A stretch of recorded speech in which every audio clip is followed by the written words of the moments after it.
আর তৃণমূলের কর্মীদেরকে জিজ্ঞেস করছি, ভাই মন দিয়ে তৃণমূল করছো, করো, মারছো, ধরছো, পিটছো, ভোট লুট করছো, টিকিটের বেলায় কিন্তু হিমানি লিপস্টিক পাউডার তোমাদের কোনো অধিকার নেই। তৃণমূলের কর্মীদেরকে বলছি, ভাই তোমাদের উপরে সিঁড়ি করে পঞ্চায়েতের গুন্ডা নেতারা আঙুল ফুলে কলা গাছ, পেট বেড়ে যাচ্ছে, ভুঁড়ি হয়ে যাচ্ছে, তোমাকে কিন্তু সরকারি প্রকল্পের জন্যই হাত পেতে থাকছে। যদি হাত পাততে চাও, তৃণমূল বিজেপির বাগার খোলা আছে।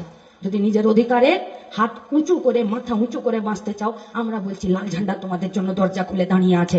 আসুন নিজেরা নিজেদের পায়ের নিচে জমি শক্ত করি, নিজেদেরকে বাঁচাই, নিজেদের এই বর্তমান প্রজন্মকে বাঁচাই, ভবিষ্যৎ প্রজন্মকে বাঁচাই, জলপাইগুড়িকে বাঁচাই। আমরা বলছি লাল ঝান্ডা আপনাদের সাথে থাকবে, বাংলা বাঁচাবে। এ বাংলা আমাদের গর্বের, এ বাংলা আমাদের ঐতিহ্যের, সংস্কৃতির, আর আমাদের গর্ব, আমাদের ঐতিহ্য, আমাদের সংস্কৃতিকে যদি আমরা মরতে দিই, এ বাংলা কোনোদিন বাঁচতে পারে না। তাই বাংলা বাঁচানোর একজন সৈনিক হিসাবে মাঠে, রাস্তায়, নিজের বুথে কোমর বাঁধার আহ্বান জানিয়ে আমার কথা শেষ করছি।